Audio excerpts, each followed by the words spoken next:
dá só uma olhada nessa publicação. São imagens muito fortes, então obviamente elas vão estar censuradas, mas mesmo censurando, eu acho que dá para perceber o quão impactante elas são. Quem fez essa postagem foi a Eleanor Williams no ano de 2020, e nela ela dizia que havia sido agredida e violada por 3 homens asiáticos. É óbvio que quando as pessoas viram essa postagem, todos caíram em cima, querendo que esses homens fossem presos e punidos da forma mais severa possível. No entanto, no final dessa história, quem foi parar atrás das grades não foram esses homens, mas sim a própria Eleanor. Oi, sou o Chamal e sejam todos muito bem-vindos ao meu canal. Se você é uma pessoa que é nova por aqui, eu te convido a se inscrever, ativar o sino das notificações e se quiser também eu peço que me siga no meu Instagram, no @chamalzinho. E agora, dados os recados, vamos pro caso.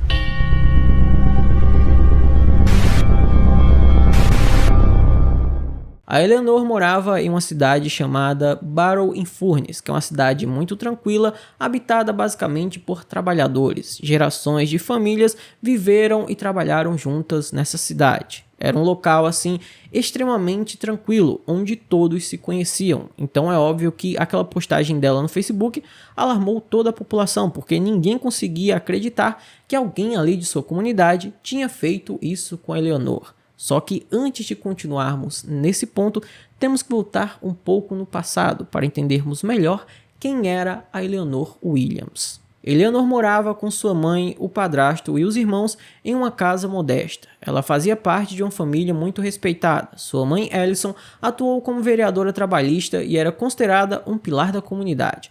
Por todos os relatos de seus primeiros anos de vida, nada parecia chamar muita atenção. Os seus pais se separaram quando ela era mais jovem e, embora ela mantivesse algum contato com o pai, não era muito. A sua vida em casa parecia normal. E, embora os pais dela fossem separados, não havia nada que chamasse tanta atenção assim, sinais óbvios de que algo estava prestes a acontecer. No entanto, no dia 22 de novembro de 2017, aos 16 anos, a Eleanor Williams foi até as autoridades para relatar que havia sido violada. Ela disse que havia visitado um hospital antes de ir até as autoridades porque estava muito preocupada por causa da agressão sexual. Os detalhes eram meio nebulosos, mas a acusação era muito clara. Depois de terminar o turno mais cedo, ela postou uma foto no Snapchat e amigos a incentivaram a se juntar a eles em uma festa organizada por um jovem chamado Cameron. Apesar de relutar bastante, ela decidiu ir até essa festa. Segundo ela e Cameron tomaram uma dose de vodka no quarto dele, e aí as coisas começaram a ficar violentas. Ela descreveu que ele tentou beijá-la, e quando ela recusou e tentou sair para o banheiro, ele a puxou de volta e a violou. A resposta das autoridades foi muito rápida. Eles foram até o Cameron, que na época tinha 20 anos, e o prenderam imediatamente. Só que o Cameron não estava entendendo absolutamente nada. Ele disse que de fato aconteceu uma festa, só que ele não teve nenhum contato desse tipo com a Eleanor. Na verdade, o que teria acontecido é que a Eleanor estava tão embriagada que o Cameron ficou muito preocupado e entrou em contato com a irmã dela para buscá-la. E foi isso que aconteceu. A irmã da Eleanor buscou ela e levou para casa. Só isso. E as autoridades de fato não conseguiram encontrar nenhuma prova de que o Cameron tivesse violado a Eleanor. Então ele acabou sendo inocentado. Mas àquela altura o estrago já estava feito. Mesmo com a Eleanor depois tirando a sua acusação, todos na cidade agora iriam acreditar que o Cameron tinha atacado ela. Porque o boato para se espalhar é muito rápido, mas para desmentir aí é difícil. Depois disso, a Eleanor não parou. No ano de 2019, já morando sozinha em seu próprio apartamento, porque tinha muitas brigas com a mãe e o padrasto, a Eleanor já havia se tornado um rosto familiar na delegacia local. Suas acusações estavam ficando cada vez mais sérias, mais elaboradas e mais difíceis de ignorar. Em 9 de maio de 2019, ela fez uma ligação para o serviço de emergência, dizendo que um homem chamado Jordan Trengrove havia acabado de lhe atacar. Os detalhes que ela forneceu foram gráficos e perturbadores. Ela afirmou que Jordan a atacou com a faca, a agrediu e violou 3 vezes. Como prova, ela apresentou mensagens supostamente dele contendo ameaças explícitas. Mais uma vez, as autoridades agiram rapidamente e prenderam o Jordan, só que, assim como Cameron, ele não fazia ideia do que Eleanor estava falando. Ele falou que saiu sim com Eleanor naquela noite, só que ela desapareceu quando ele estava conversando com uma mulher chamada Ebony, e esse álibi dele podia ser provado porque ele e a Ebony receberam carona de um policial que viu os dois discutindo. Mas apesar do seu álibi ser muito forte, as autoridades tinham que continuar investigando, porque as acusações da Ellie eram muito pesadas, então eles não podiam simplesmente descartá-lo. Por isso, eles ficaram de olho no Jordan. E depois de um tempo, a Ellie entrou em contato novamente dizendo que o Jordan havia invadido o seu apartamento e a agredido com um chuveiro. Diante dessa nova acusação, o Jordan acabou sendo preso, porque ele estava sendo acusado de ter estupro a Eleanor Williams, e por causa disso ele passou 10 semanas na cadeia na ala dos agressores sexuais. Sobre esse momento, ele disse o seguinte: estar lá quando você sabe que não fez nada de errado é 100 vezes pior. Eu estava lá dentro com criminosos sérios. No final das contas, o Jordan ele foi solto da cadeia, até porque ele não tinha feito absolutamente nada. O cara passou 10 semanas na cadeia sem ter feito nada, sem ter cometido nenhum crime. E a Eleanor aparentemente não foi presa. Deveria, porque o cara passou 10 semanas na cadeia por culpa dela, mas aparentemente ela não foi presa nesse momento. E aí, novamente, volta para aquela história que eu citei lá no caso do Cameron. Para espalhar um boato é muito fácil, difícil é depois que o fogo já se espalhou, né?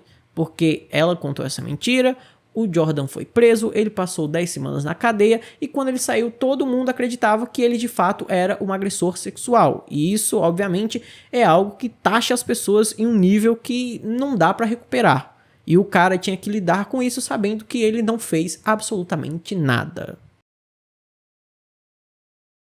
No entanto, essa não seria a última vez que Eleanor iria até as autoridades para contar uma história absurda. No verão de 2019, a Eleanor contou aos detetives mais uma história chocante. Ela disse que havia sido vítima de tráfico humano e outra vez deu um nome, Mohamed Hassan, que era um homem bastante conhecido em Barrow-in-Furness. Ele era casado, pai de 4 filhos e construiu um negócio respeitável na comunidade, sendo reconhecido por seu engajamento cívico. No entanto, segundo a Eleanor, esse homem vinha a aliciando desde os seus 12 anos de idade. E em uma festa, ele pediu para que ela fizesse sexo com um grupo de seus amigos, dizendo que isso era um favor enorme. Só que sem que ela soubesse, ele havia cobrado para que ela fizesse aquilo. Ele era o seu cafetão sem ela estar sabendo. E as acusações dela não paravam por aí, porque ela disse que o Mohamed a levava para vários lugares. Eram várias casas, festas, era uma rede muito elaborada de tráfico. E a delegacia local percebeu que se isso fosse verdade, eles precisariam de muita ajuda. Então, eles forneceram todos os recursos que eram possíveis. A Eleanor deu detalhes de casas que ela tinha ido, dos padrões que tinha nas paredes, quadros e tudo mais. Ela deu vários detalhes, só que haviam coisas que não batiam. Porque quando as autoridades começaram a investigar mais a fundo essa história, eles tentaram localizar essas casas. Mas a Eleanor nunca tinha certeza de nada. Ela dizia que lembrava de detalhes muito específicos, mas quando eles mostravam as casas, ela não sabia, não tinha certeza se era uma casa que ela tinha ido ou não. Fora que a Eleanor falou também que haviam outras garotas. Ela deu o nome de várias garotas que supostamente também teriam sido vítimas e as autoridades tinham que entrevistar essas meninas. E também piorando a acusação dela, ela falou que o Mohamed a levou para Amsterdã para se prostituir lá. Então já era tráfico internacional. Nesse momento, as autoridades estavam em uma corda bamba. De um lado tinha Eleanor, uma mentirosa compulsiva que já tinha mentido várias e várias vezes, e do outro tinha a possibilidade de, dessa vez, ela estar falando a verdade e terem jovens que estavam sendo exploradas. Então, as autoridades levaram esse caso muito a sério. E para tentar descobrir qual eram as casas que a Eleanor tinha visitado, eles levaram ela até o bairro onde ela disse que foi e começaram a circular para que ela tentasse reconhecer alguma casa. E ela nunca tinha certeza de nada.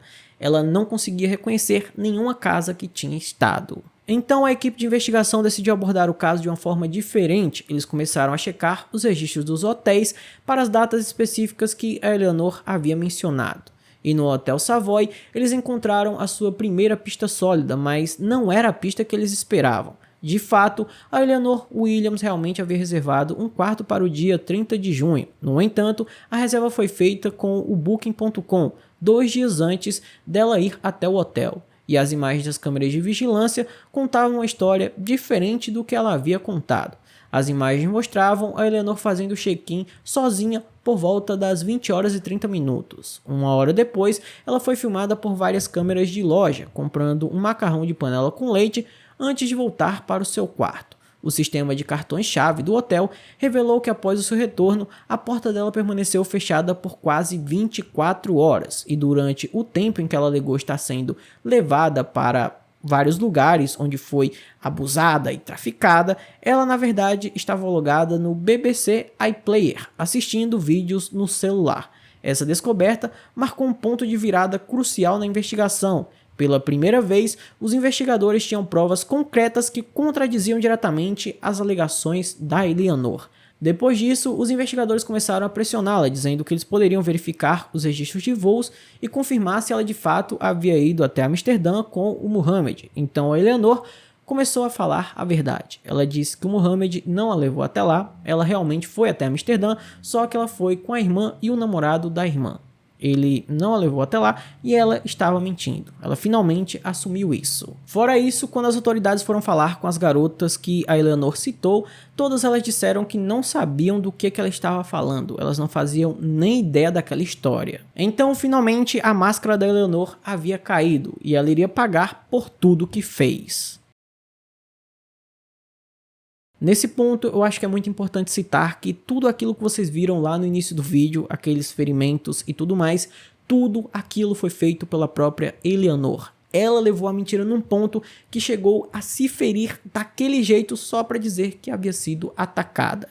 Eu não sei qual era o objetivo dela, mas ela levou tudo ao extremo só por causa de uma mentira. Eu não sei se ela queria chamar a atenção, mas se ela queria chamar a atenção, ela conseguiu. Agora, não sei se valeu a pena. O julgamento da Eleanor Williams começou em outubro de 2022, marcando o início do que se tornaria um processo muito complexo.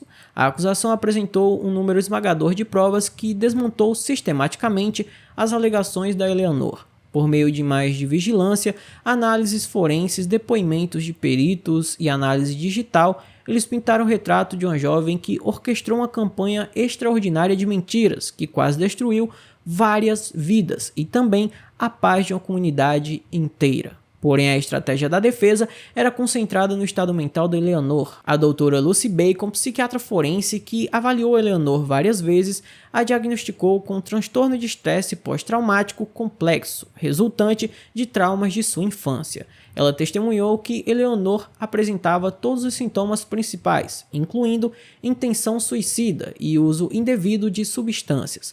Talvez o mais significativo seja que a doutora sugeriu que poderia haver algum abuso sexual não divulgado na infância da Eleanor, observando que os serviços sociais estiveram envolvidos com a família dela até os seus 8 anos de idade. Quando Eleanor foi prestar o seu depoimento, ela não parecia muito confiante, e quando questionada sobre os seus ferimentos auto-infligidos, ela disse que não era uma psicopata. Ela sim foi vítima de tráfico humano, mas inventou alguns elementos de sua história sob pressão dos seus agressores. Depois disso, o Dr. Martin Locke testemunhou para a acusação, dizendo que a Eleanor não tinha nenhum transtorno, ela só era uma mentirosa mesmo.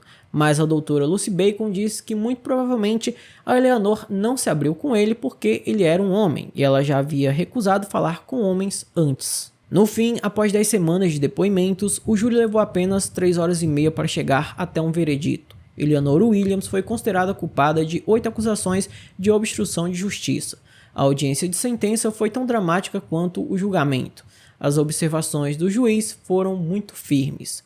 Este réu fez acusações sérias de natureza sexual contra um grande número de homens, entre outubro de 2017 e março de 2020.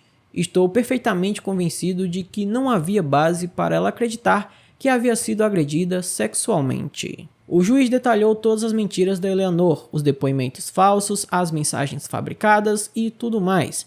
E ele também falou sobre o impacto das acusações dela, até porque 3 homens haviam tentado tirar as próprias vidas por causa de tudo o que Eleanor fez. No final das contas, a Eleanor Williams foi condenada a 8 anos e meio de prisão, podendo solicitar a liberdade condicional em 2027. Um pedido subsequente para estender a sua sentença foi rejeitado, assim como o seu próprio recurso contra a sentença. Então, esse foi o vídeo de hoje. Eu espero imensamente que vocês tenham gostado da maneira como eu narrei a história. Se você gostou, peço que deixe o seu gostei, se inscreva no canal, ative o sino das notificações, me siga no meu Instagram, o @chamalzinho, e não esqueça de comentar o que você achou desse caso. Qual é a sua opinião sobre tudo o que aconteceu? Deixa ela aí nos comentários, porque a sua opinião ela é muito importante. E se quiser ajudar o canal financeiramente, temos várias opções, mas a principal nesse momento é o Pix, que é esse aqui que está aparecendo na tela, porque todo o dinheiro que for doado nesse Pix, eu irei usar para fazer a troca do meu computador e assim manter a frequência dos vídeos aqui no canal. Então, se quiser e puder ajudar, é só mandar qualquer quantia para esse Pix. Então, por hoje é só, e eu te espero em um próximo vídeo. Tchau!